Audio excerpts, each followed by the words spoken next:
محترم سامعین کرام، السلام علیکم ورحمۃ اللہ وبرکاتہ۔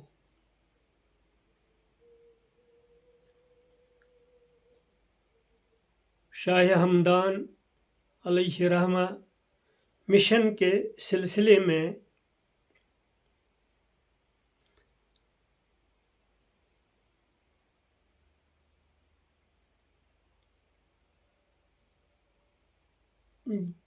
جو تقریروں کا سلسلہ میں نے شروع کیا ہے، اس سلسلے کی کڑی کا آج کا موضوع ہے دعوت اللہ امت مسلمہ کی ذمہ داری۔ لیکن سب سے پہلے درود شریف، اللہم صلی علی محمد وعلی آل محمد کما صلیت علی ابراہیم وعلی آل ابراہیم انک حمید مجید، اللہم بارک علی محمد وعلی آل محمد کما بارکت علی ابراہیم وعلی آل ابراہیم انک حمید مجید، رب اشرح لی صدری ویسر لی امری واحلل عقدۃ من لسانی یفقہوا قولی، وصلی اللہ علی النبی صلی اللہ علیہ وسلم۔ دعوت اللہ امت مسلمہ کی ذمہ داری۔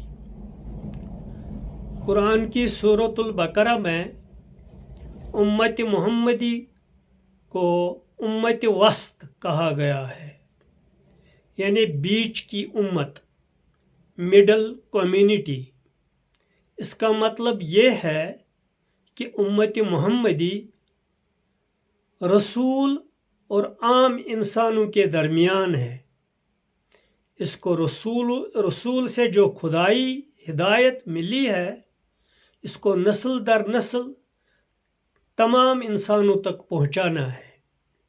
قرآن کی اس آیت میں وسط کا لفظ استعمالی معنی میں نہیں ہے، بلکہ وہ اپنے اصل معنی میں ہے، یعنی درمیانی امت کے معنی میں، بیچ کی امت۔ اس آیت میں امت وسط کا لفظ امت کے مشن یا اس کی داعیانہ ذمہ داری کو بتا رہا ہے۔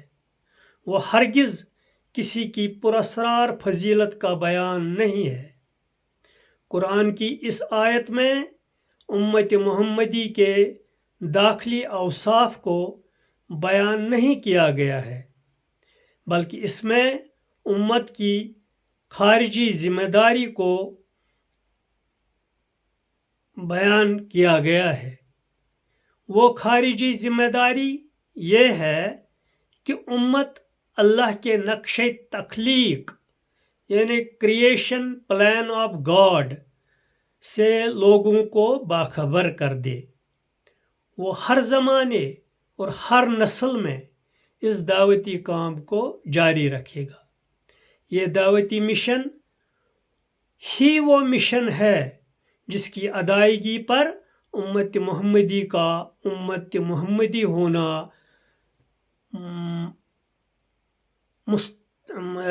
محقق ہوتا ہے۔ اس معاملے میں امت کے لیے دعوتی عمل کے 3 درجے ہیں۔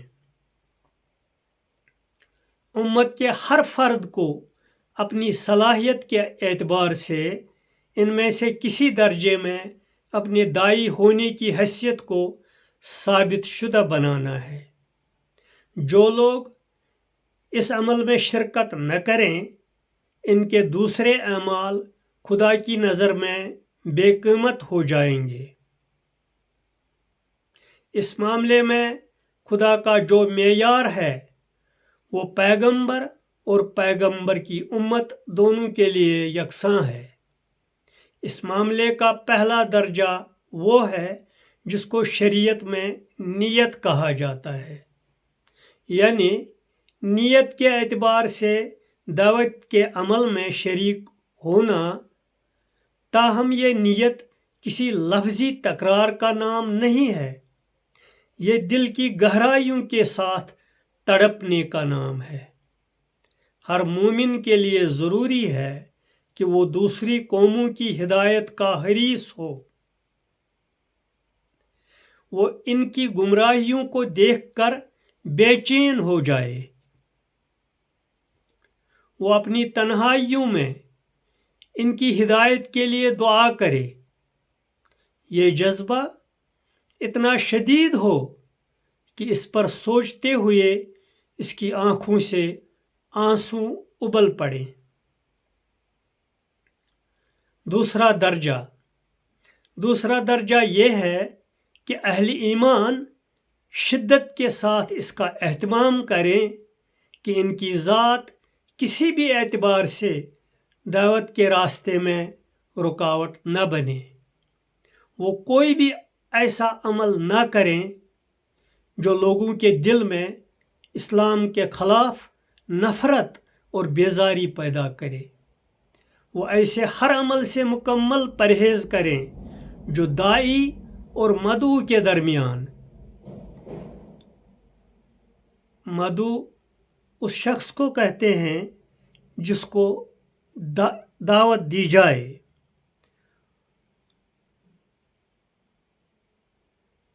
جو داعی اور مدعو کے درمیان کشیدگی پیدا کرنے والا ہو، وہ ایسا کوئی بھی کام نہ کرے، وہ ہر حال میں اس کا اہتمام کریں، خواہ اس کے لیے انہیں قومی یا اقتصادی یا سیاسی نقصان ہی کیوں نہ اٹھانا پڑے۔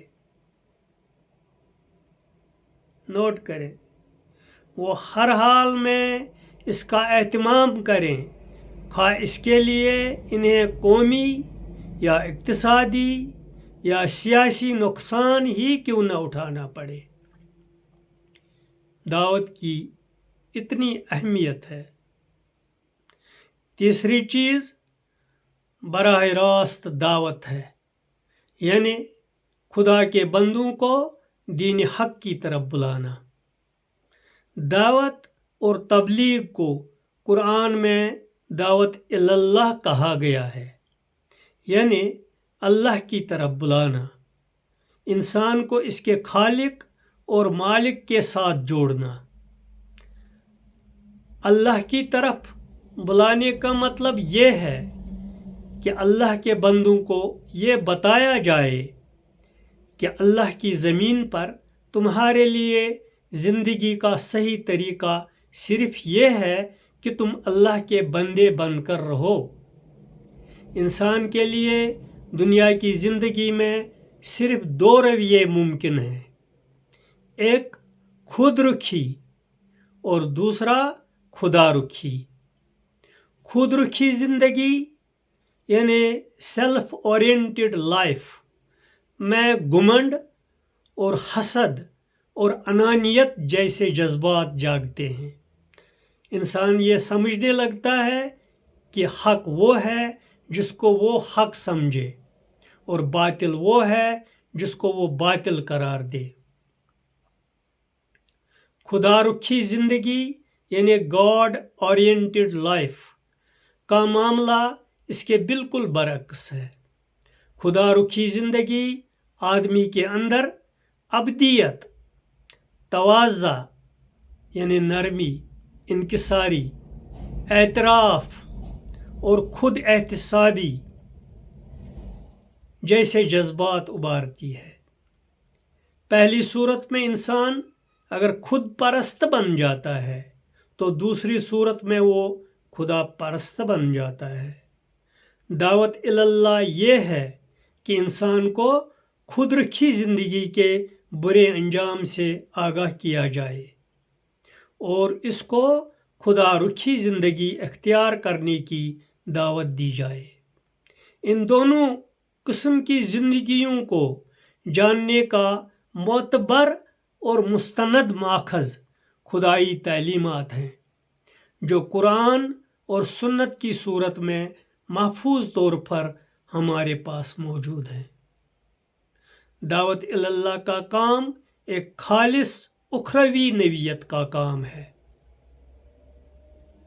قومی یا اقتصادی یا سیاسی معاملات سے براہ راست اس کا کوئی تعلق نہیں ہے۔ یہ انسان کو خدا اور آخرت کی طرف بلانے کی ایک مہم ہے۔ دعوت اللہ کا کام اپنی حقیقت کے اعتبار سے ایک خالص خدائی کام ہے۔ ضروری ہے کہ اس کو اسی سپرٹ کے ساتھ انجام دیا جائے۔